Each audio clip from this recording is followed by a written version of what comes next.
नमस्कार, सुजस बुलेटिन में आपका स्वागत है। मैं हूं आपके साथ अश्विनी सरोही। एक नजर हेडलाइंस पर। उप मुख्यमंत्री ने आज विधानसभा में बजट 2024-25 को लेकर बहस पर जवाब किया पेश। कहा, आमजन ने दिल खोलकर किया बजट का स्वागत। आपनो अग्रणी राजस्थान की संकल्पना को साकार करने की दिशा में विजनरी बजट, सभी वर्गों के हित का रखा गया खास ध्यान।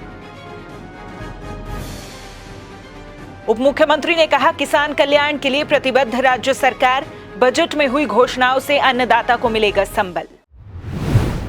उप मुख्यमंत्री और वित्त मंत्री दिया कुमारी ने आज विधानसभा में बजट 2024-25 को लेकर बहस पर जवाब पेश किया। इस अवसर पर उप मुख्यमंत्री ने कहा कि बजट का पूरी जनता ने स्वागत किया है।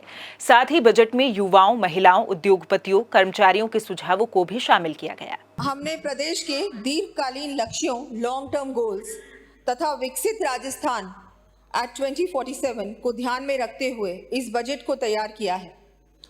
राज्य के विकास में आम नागरिकों की भागीदारी को ध्यान में रखते हुए तथा बजट को सभी वर्गों, क्षेत्रों के लिए समावेशी बनाने के लिए आमजन एवं संगठनों को सुझाव आमंत्रित किए गए थे।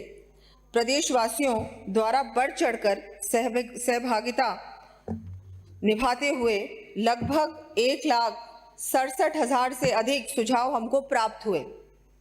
साथ ही हमारे द्वारा माननीय मुख्यमंत्री महोदय की अध्यक्षता में प्रदेश के विभिन्न महत्वपूर्ण स्टेक होल्डर्स यथा महिलाएं, स्वयंसेवी संस्थाओं, किसानों, उद्योगपतियों, व्यापार मंडलों, कर्मचारियों आदि संगठनों के साथ प्री बजट कंसल्टेशन मीटिंग्स आयोजित की गई थी।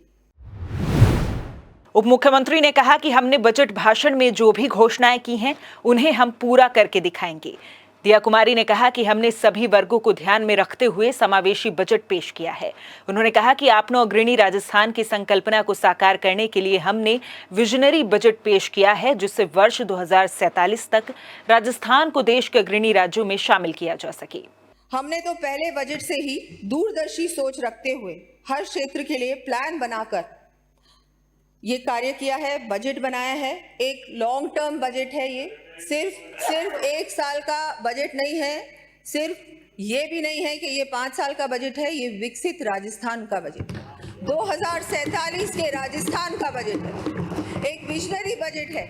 और इसके लिए हम सबको धन्यवाद देना चाहिए हमारे माननीय मुख्यमंत्री जी का, जिनके नेतृत्व में हम सब लोगों ने मिलकर ये इतना अच्छा बजट बनाया, जिसका पूरा लाभ प्रदेश की जनता को हमारे इसी कार्यकाल में मिलेगा। जैसे मैंने कहा कि हमारे इसी कार्यकाल में शिलान्यास भी होगा और उद्घाटन भी, सिर्फ घोषणाएं नहीं। उप मुख्यमंत्री ने ग्रोथ रेट पर कहा कि दिसंबर 2023 में राजस्थान की जीएसडीपी दर 11.58% थी, जो वर्ष 2024 में बढ़कर 12.58% हो गई है। हमारी सरकार का लक्ष्य इसे बढ़ाकर 16.53% करना है। साथ ही इंफ्रास्ट्रक्चर की मजबूती पर भी विशेष जोर दिया गया।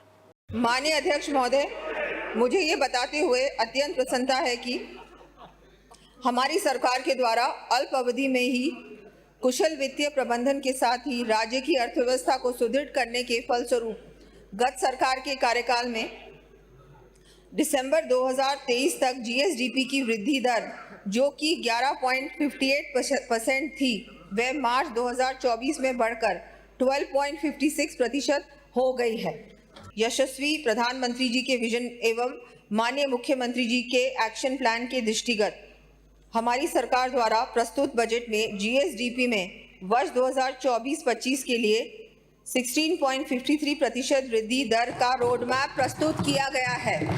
ये सर्वविदित तथ्य है कि पूंजीगत व्यय, कैपिटल एक्सपेंडिचर पर अधिक राशि व्यय किए जाने से राज्य के औद्योगिक विकास को गति मिलने, जीएसडीपी में वृद्धि होने, रोजगार के अधिक अवसरों का सृजन होने, पर कैपिटा इनकम में वृद्धि होने के साथ ही प्रदेश का सर्वांगीण विकास सुनिश्चित हो सकेगा। बजट में किसान कल्याण को ध्यान में रखते हुए भी कई विशेष घोषणाएं की गई हैं, जिससे किसानों को संबल मिलेगा। वहीं कृषि के लिए पर्याप्त मात्रा में सिंचाई जल उपलब्ध करवाने पर भी जोर दिया गया। हमारी सरकार प्रदेश के अन्नदाताओं को समृद्ध बनाकर विकसित एवं खुशहाल राजस्थान का अपना का सपना साकार करेगी तथा हम उन्नत कृषि खुशहाल किसान के लिए प्रतिबद्ध हैं। हमारे द्वारा जो बजट प्रस्तुत किया गया है उसमें कृषि कल्याण एवं कृषि विकास हेतु 96,787 करोड़ 27 लाख रुपए का प्रावधान रखा है। किसान साथियों को सिंचाई हेतु जल की पर्याप्त उपलब्धता रहे, इसके लिए हमने दीर्घकालीन योजना के तहत Rajasthan integrated water grid mission प्रारंभ कर 50,000 करोड़ रुपए से अधिक के कार्य किए जाने का लक्ष्य लिया है। राजस्थान पुलिस महानिदेशक श्री उत्कल रंजन साहू से आज पुलिस मुख्यालय में भारतीय पुलिस सेवा के वर्ष 2023 बैच के प्रशिक्षु अधिकारियों के दल ने मुलाकात की। डीजीपी श्री साहू ने आईपीएस अधिकारियों से संवाद करते हुए कहा कि पुलिस सेवा में आने के मूल मकसद को साकार करते हुए करियर में नई ऊंचाइयों को छूने और बेहतरीन प्रदर्शन के लिए सदैव सकारात्मकता को अपनी कार्यशैली का हिस्सा बनाएं। श्री साहू ने कहा कि स्वस्थ प्रतिस्पर्धा के भाव से खुद और दूसरों के सकारात्मक पक्षों पर फोकस करते हुए पुलिसिंग में नए आयाम स्थापित किए जा सकते हैं। प्रशिक्षु अधिकारियों के दल ने प्रदेश में अपने स्टडी कम कल्चरल टूर के अनुभव साझा करते हुए राजस्थान में अतिथि देवो भव की परंपरा के तहत आवभगत और सत्कार की परंपराओं और सांस्कृतिक विरासत की सराहना की। सार्वजनिक निर्माण विभाग मंत्री श्रीमती दिया कुमारी ने आज विधानसभा में कहा कि राज्य बजट 2024-25 में 9,000 करोड़ रुपए की राशि से सड़कों के निर्माण, नवीनीकरण और उन्नयन किया जाना प्रस्तावित है। सार्वजनिक निर्माण मंत्री प्रश्नकाल के दौरान सदस्यों द्वारा इस संबंध में पूछे गए पूरक प्रश्नों का जवाब दे रही थीं। उन्होंने बताया कि सड़क निर्माण और नवीनीकरण में नियमानुसार सभी मानदंडों की पालना की जाती है।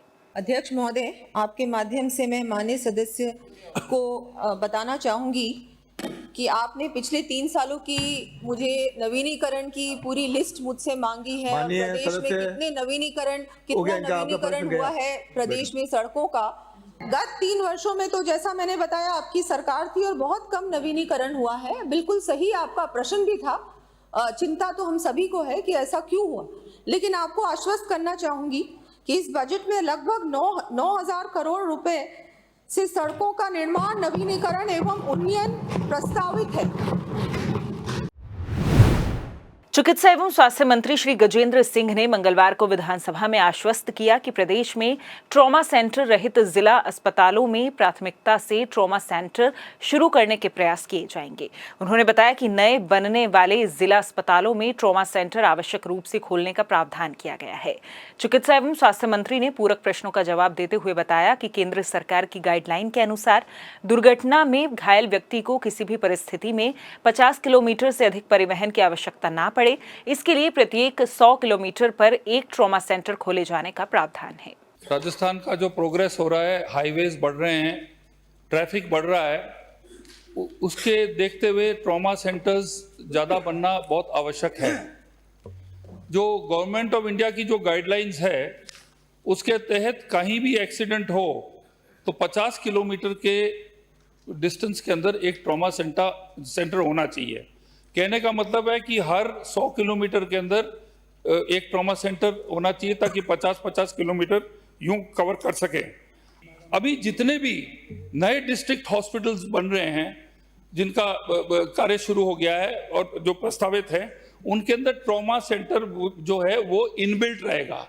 It will be part and parcel of the district hospital.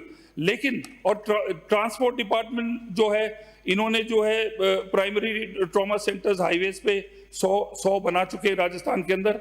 Basically मेरा ये कहना है कि ये प्रस्तावित है, हमारे फाइनेंस पोजीशन सब देखकर कि जो भी डिस्ट्रिक्ट हॉस्पिटल्स जो हैं जहां ट्रॉमा सेंटर्स नहीं बन चुके हैं पहले, हमें उनको भी एड्रेस करना पड़ेगा और कोशिश करनी पड़ेगी कि सब जितने भी डिस्ट्रिक्ट हॉस्पिटल में जो छूट गए हैं, जो ये नई नीति नहीं बनी थी, अब आगे तो ट्रॉमा सेंटर्स हॉस्पिटल के साथ ही बनेगा डिस्ट्रिक्ट के साथ, उनको जो है उनकी सूची लेकर, उसका बजट लेकर उनको प्राथमिकता से करेंगे। सो जिस बुलेटिन में फिलहाल इतना ही, फिर होगी आपसे मुलाकात, तब तक के लिए नमस्कार।